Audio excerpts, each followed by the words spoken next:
வாங்க David sister. உங்க video super. Thank you David. ரொம்பலாம் இருக்காது. ஏதோ சுமாரா எனக்கு தெரிஞ்ச மாரி சும்மா போட்டுட்ருக்குறேன் டேவிட். என்ன பண்றது? வீட்ல சும்மா இருக்கிறதுனால, சரி அப்படியே பண்ணுவோம் அப்படின்னு சொல்லிட்டு தான் இந்த சேனல் ஸ்டார்ட் பண்ணிட்டுருக்குறேன். உங்க அளவுக்குலாம் பண்ண முடியாதுல்ல. நீங்களாம் யங் ஸ்டூடண்ட்ஸு நல்லா பண்ணுவீங்க. தங்கச்சி எனக்கு ஒரு பெண் குழந்தை, ஒரு ஆண் குழந்தை. என் பொண்ணுக்கு ஒரு குழந்தை. அதாவது என் பேத்தி. அப்படிங்களாண்ணா? ஓகே. மேரேஜ் ஆயிடுச்சாண்ணா உங்க பொண்ணுக்கு? எந்த ஊர்ல குடுத்துருக்கீங்க? ஆர்டிஎஸ் ப்ரோ இதுதான் சேனல் நேம் ப்ரோ.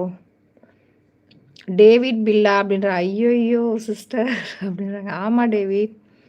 நீங்களாம் இந்த காலத்து பசங்க நல்லா பயங்கரமா பண்ணுவீங்க. ஒரே வீடியோல மானிட்டேஷன் வாங்கிடுவீங்க. நாங்கலாம் எவ்வளோ கஷ்டப்பட்டு போட்டாலும் ஒண்ணும் இல்ல. எங்களுக்கு அந்த ஷார்ட்ஸ் பண்றதுக்கே அவ்ளோ கஷ்டமா இருக்கு டேவிட். என்ன பண்றது? ஏதோ ஒண்ணு